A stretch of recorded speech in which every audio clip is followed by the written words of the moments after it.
It was a company that's always been like punching above its weight, always kind of pushing itself to do bigger and better things. MPC has such an amazing history, being there part of Soho and being part of the industry, and then growing up through the Harry Potter films. A big part of our legacy is that kind of Harry Potter era.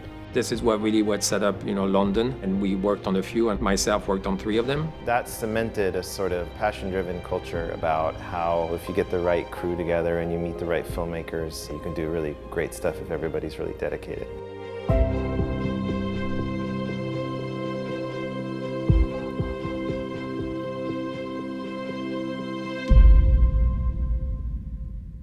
Back then, everybody was fighting for one job. And now it's kind of the reverse. It's like we're really looking to help more people get in and support people and grow people as they join the industry. We had clients that were saying, I didn't know you did this work. I didn't know you had an art department. And now we've got those return clients who initially took a risk, and the complexity of those sequences they would give us have grown. Scripts that would never have been made can now happen due to that jump in technology and that jump in skill set and talent throughout the industry. We never pick up the show that we always know how to do.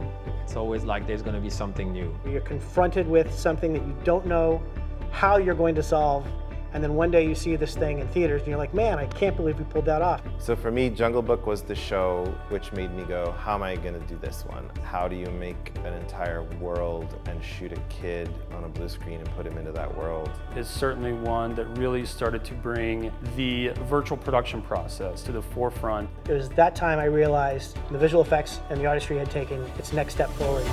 I remember the first day I started, I was being shown around the floors and I walked past the screen and I thought, oh blimey, that's a really good reference for natural history of these 2 lions walking. And then I saw one turn and start moving its mouth and I was like, hang on a second, that's CG. Because at that point no one had seen it in the outside world, what was about to come and hit them. 1917 is a big one that always seems to surprise people. I mean, personally, that's when we walk out of the theater and you're just geeking out with your friend. It's like, oh my God, it's seamless. We ended up taking quite a few innovative approaches in achieving the final product. I thought it was very brave of MPC to pick that work and win an Oscar for the same. Dans les gros défis qu'on a eu à faire, oui, il y a eu de la SDIOL, et notamment l'environnement de Paris sur l'époque du médiéval, donc avec Notre-Dame. I'm really proud of what the team did on Nope. Leon and the art department were pitching Jordan Peele visual ideas that started to impact script, started to change the way that the main alien in the film was going to behave. We were able to make it very filmmaker friendly by putting a V-pad in Jordan's hand, by inviting the DP and Guillaume out to a parking lot loaded with a 3D environment, and that was going to lay a blueprint down for how they were going to do the rest of production.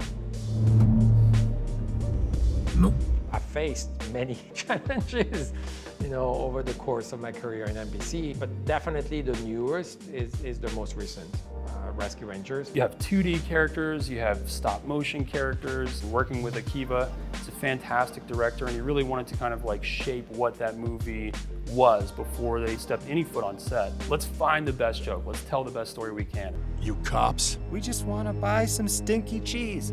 Lion King cemented MPC as the best company in the world for photoreal creatures and characters. No one's done anything similar since to that level.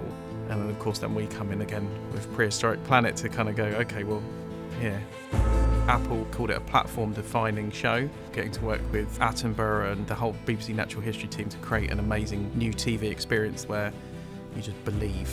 Even when you reach a visual effects supervisor status, you're still going to learn every day from everyone else about new tools, about new approaches. We work with world's class minds in the studio.